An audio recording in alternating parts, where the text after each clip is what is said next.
नमस्कार दोस्तों, मैं आचार्य वसुधा आप सभी का हार्दिक अभिनंदन करती हूँ आपके अपने YouTube चैनल गुरु सप्तऋषि ज्योतिष शिक्षण संस्थान की ओर से।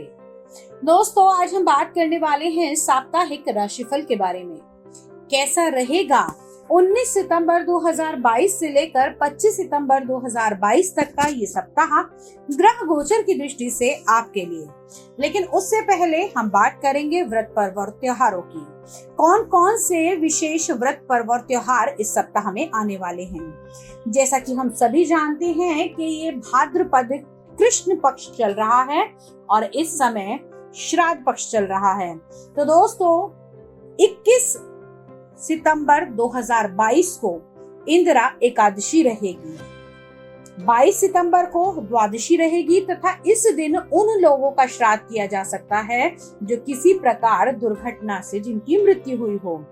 23 सितंबर को प्रदोष का व्रत रखा जाएगा। 24 सितंबर को शुक्र कन्या राशि में प्रवेश करेंगे और होंगे नीच के।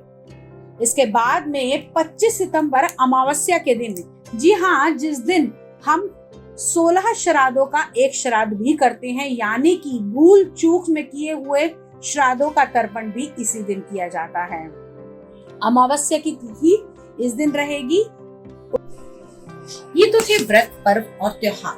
अब आइए जान लेते हैं क्या रहने वाली है ग्रहों की स्थिति आपकी कुंडली में इस सप्ताह। सबसे पहले हम बात करेंगे आप लोगों के लगन के बारे में। तो अभी मेष राशि में राहु चल रहे हैं, यानी कि आपके लगन भाव में। मंगल का गोचर चल रहा है वृषभ राशि में, कुंडली के दूसरे भाव में। चंद्रमा गोचर भ्रमण करेंगे इस सप्ताह आपकी कुंडली के तीसरे, चतुर्थ, पंचम भाव और एंटर करेंगे छठे भाव में 11:22 तारीख को। तो यूं कहूं कि मैं एंड ऑफ द वीक यानी कि 25 तारीख को दोपहर के बाद से आपकी कुंडली में चंद्रमा छठे भाव में भी जाएंगे। शुक्र जो अब तक आपकी कुंडली में पंचम भाव में है, 24 तारीख को पंचम भाव से निकलकर आएंगे अपनी नीच राशि में और विराजमान होंगे कन्या राशि में छठे भाव में। यहीं पर बुध आदित्य राजयोग बना हुआ है और जिसके साथ साथ कुंडली में नीच भंग राजयोग का भी निर्माण हो रहा है। अब केतु आपकी कुंडली के सप्तम भाव में विराजमान है। शनि का गोचर चल रहा है आपकी कुंडली के दशम भाव में और द्वादश भाव में, यानी कि आपकी कुंडली के 12वें भाव में देवगुरु बृहस्पति विराजमान है। ये तो है ग्रहों की स्थिति मेष लगन वाले जातकों के लिए इस सप्ताह 19 सितंबर से लेकर 25 सितंबर तक की। अब इस ग्रह गोचर का, इस बदलाव का हमारे जीवन पर क्या प्रभाव पड़ने वाला है, आइए उसको जान लेते हैं। सबसे पहले हम बात करेंगे इस सप्ताह में आपकी हेल्थ को लेकर। तो चंद्रमा आपकी कुंडली से तीसरे, चौथे, पांचवें और छठे घर के अंदर विराजमान रहेंगे। तो सप्ताह के शुरुआत में और सप्ताह के एंड डे थोड़ी सी आपको दिक्कतें हो सकती हैं हेल्थ से जुड़ी हुई। आपके लग्नेश इस समय दूसरे भाव में विराजमान है, तो किसी भी प्रकार के कटु वाणी से बचने की कोशिश करें। साथ ही साथ इस समय अभद्र बोला हुआ कोई भी वाक्य आपके लिए परेशानी खड़ी कर सकता है।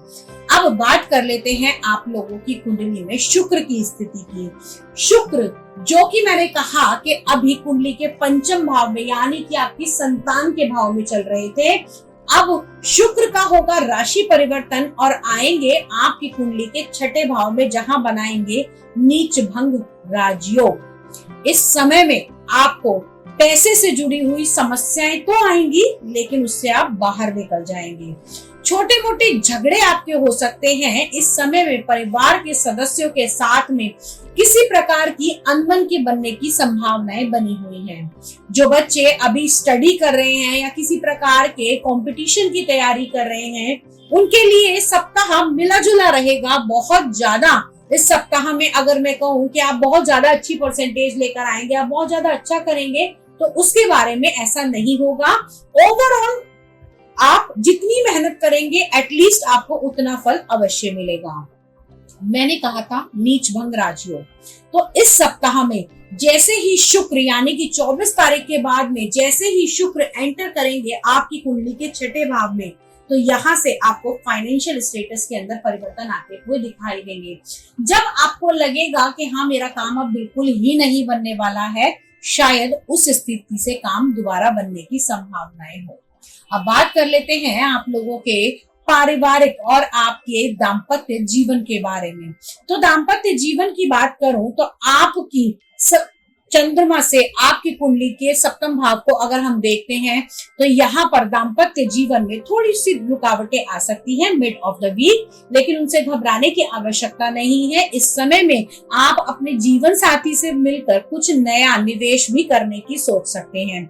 साथ ही साथ उन लोगों के लिए जो किसी प्रकार के, अगर हम कहें कि पेट्रोल के काम से जुड़े हुए हैं, सेवाएं प्रदान करते हैं, खदानों का काम करते हैं, माइंस आपका इमिटेशन ज्वेलरी का काम करते हैं, उन लोगों के लिए ये सप्ताह शुभ रहने वाला है। सबसे बड़ी बात, अगर आपको कोई भी प्रॉब्लम है आपकी किडनी से जुड़ी हुई या लीवर से जुड़ी हुई, तो आपको आपका विशेष ध्यान रखने की आवश्यकता है, क्योंकि रीनल पार्ट से अगर जुड़ी हुई कोई भी दिक्कत या समस्या चल रही है तो वो आने वाले समय में बढ़ सकती है। नीचभंग राजयोग तो बनेगा, लेकिन शुक्र का छठे भाव में जाना कहीं ना कहीं गुप्तांगों से जुड़ी हुई और साथ ही साथ आपके रीनल प्रॉब्लम से जुड़ी हुई परेशानियों को भी पैदा करेगा। इस टाइम पीरियड के दौरान किसी भी मांगलिक कार्य को करने से थोड़ा सा बचे। मांगलिक कार्य जैसे कि किसी मैरिज का प्रपोजल, क्योंकि आगे आने वाले समय में शुक्र अस्त भी हो जाएंगे, तो उससे पहले ही आपको हिदायत दे दे कि 24 तारीख से पहले अगर कोई ऐसा कार्य निपटाना है तो आप उसको कर सकते हैं, किसी के लिए अपनी बात को आगे बढ़ा सकते हैं। लेकिन श्राद्ध पक्ष में कहते हैं लोग कि कुछ भी करना शुभ नहीं माना जाता, तो थोड़ा सा रुकने, खास तौर से विवाह, शादी, मैरिज प्रपोजल और या फिर इन्हीं सगाई शादी की बातचीत के लिए। व्यवसाय की दृष्टि से आपके लिए सप्ताह बहुत अच्छा रहने वाला है। इस सप्ताह में किए हुए निवेश, यानी कि आप अगर कुछ बड़ा इस समय में करना चाहते हैं तो आप वो कर सकते हैं, लेकिन उसके लिए आपको शुभ समय और शुभ मुहूर्त अवश्य देखने की आवश्यकता है। अब बात कर लेते हैं आप लोगों के बारे में, कौन सा लकी नंबर रहेगा और कौन सा रहेगा लकी कलर। लकी नंबर आपके लिए रहने वाला है नंबर 9 और लकी कलर आपके लिए रहेगा गोल्डन येलो कलर। दोस्तों, आज के वीडियो में इतना ही, लेकिन आप सभी से अनुरोध करूंगी कि यदि आप चैनल पर नए हैं और आपने अब तक चैनल को सब्सक्राइब नहीं किया है, साथ ही साथ मेरे बहुत सारे ऐसे व्यूअर हैं जो चैनल पे आते हैं लेकिन अभी तक उन्होंने सब्सक्राइब नहीं किया है, तो भाई देर किस बात की है, प्लीज सब्सक्राइब कर दीजिए। साथ ही साथ बेल आइकॉन को जरूर दबा दीजिए ताकि आने वाले सभी वीडियो आपको समय से मिल सके। और यदि वीडियो अच्छा लगा है तो इसे शेयर कर दीजिए ताकि किसी और का भी भला हो सके। यदि आप हमसे अपनी कुंडली का विश्लेषण कराना चाहते हैं, घर या फैक्ट्री का वास्तु कराना चाहते हैं, तो आप स्क्रीन पर दिए हुए नंबर पे या फिर डिस्क्रिप्शन बॉक्स में दिए हुए नंबर पे हमें संपर्क कर सकते हैं। दोस्तों, इसके अलावा अपने लाइव शो में फ्री सेवा का भी आप लोगों को मौका देती हूँ, साथ में आप लोगों के सवालों के जवाब बिल्कुल फ्री देती हूँ।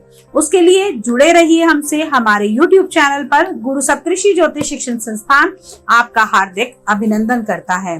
वाणी को यही विराम देते हुए तब तक के लिए जय मां भगवती।